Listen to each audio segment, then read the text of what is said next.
கர்த்தாவே, எனக்கு செவி கொடுத்தருளும். என் தேவனாகிய கர்த்தாவே, நீர் நோக்கி பார்த்து எனக்கு செவி கொடுத்தருளும். நான் மரண நித்திரை அடையாதபடிக்கு என் கண்களை தெளிவாக்கும்.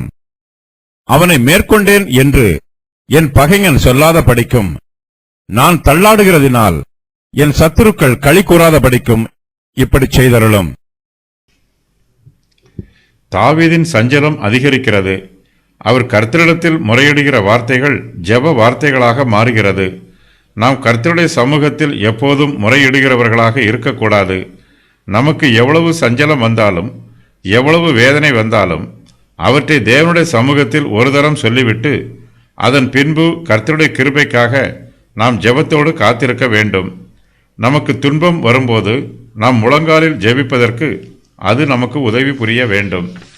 கர்த்தர் தன்னை நோக்கி பார்க்க வேண்டும் என்றும், அவர் தன்னுடைய விண்ணப்பத்திற்கு செவி கொடுக்க வேண்டும் என்றும், அவர் தன்னுடைய கண்களை தெளிவாக்க வேண்டும் என்றும் தாவீது கர்த்தருடைய சமூகத்தில் விண்ணப்பம் பண்ணுகிறார்.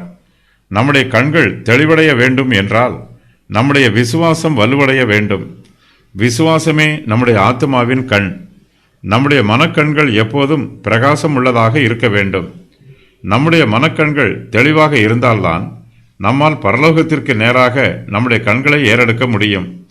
நம்முடைய பிரகாசமான மனக்கண்களினால் நம்முடைய ஆத்மாவை ஊடுருவி பார்க்க முடியும். நம்முடைய மாம்ச பிரகாரமான கண்களினால் நம்முடைய பிரச்சனைகளையும் நம்முடைய சூழ்நிலைகளையும் மாத்திரமே பார்க்க முடியும். பிரச்சனைகளை தாண்டி, சூழ்நிலைகளை தாண்டி நம்முடைய மாம்சத்தின் கண்களால் ஏறிட்டு பார்க்க முடியாது.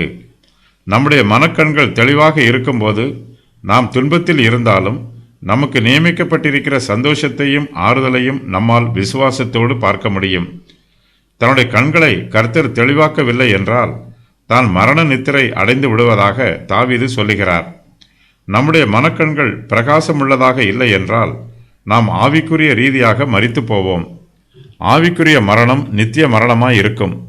இது மரண நித்திரை என்றும் அழைக்கப்படுகிறது. தாவீதுக்கு அநேக பிரச்சனைகள் வந்திருக்கிறது. இந்த வேதனைகளை தாங்கிக் கொண்டு அவரால் இந்த பிரபஞ்சத்தில் ஜீவிக்க முடியவில்லை. தன்னுடைய இருதயத்திலே தாவீது நித்தம் நித்தம் சஞ்சலத்தை வைத்திருக்கிறார். அது பற்றி தன்னுடைய ஆத்மாவில் அனுதினமும் ஆலோசனை பண்ணி சோர்ந்து போய் இருக்கிறார். தாவீதின் சோர்வு அவருடைய சத்துருக்களுக்கு மகிழ்ச்சியாய் இருக்கிறது. தாவீது தள்ளாடும் போது அவருடைய சத்துருக்கள் களிகூறுகிறார்கள். தாவீது விழுந்து விடும்போது அவருடைய சத்துருக்கள் அவனை மேற்கொண்டேன் என்று ஆணவமாய் சொல்லுகிறார்கள். தாவீதும் தாவீதின் தேவனும் பலமிழந்து விட்டார்கள் என்று பகைஞர் ஏளனமாய் பேசுகிறார்கள். கர்த்தருடைய நாமம் தூஷிக்கப்படக்கூடாது. சத்துருக்கள் களிகூறக்கூடாது. பக்தியுள்ளவர்கள் நீதியில் சந்தோஷப்படுவார்கள். துன்மார்க்கரோ பாவத்திலும் அக்கிரமத்திலும் சந்தோஷப்படுவார்கள். தாவீது தோற்றுப்போனால் அவருடைய சத்துருக்கள் களிகூறுவார்கள். தன்னுடைய சத்துருக்கள் களிகூறாதபடிக்கு கர்த்தர் தன்னுடைய நடைகளை ஸ்திரப்படுத்த வேண்டும் என்று தாவீது விண்ணப்பம் பண்ணுகிறார். பகைஞர் தன்னை மேற்கொள்ளக்கூடாது என்றும் தான் மரண நித்திரை அடையக்கூடாது என்றும் தாவீது விண்ணப்பம் பண்ணுகிறார். தாவீதின் விண்ணப்பங்கள்: என்னை நோக்கி பாரும், எனக்கு செவிகொடும், என் கண்களை தெளிவாக்கும், என்னை ஏற்றுக்கொள்ளும்.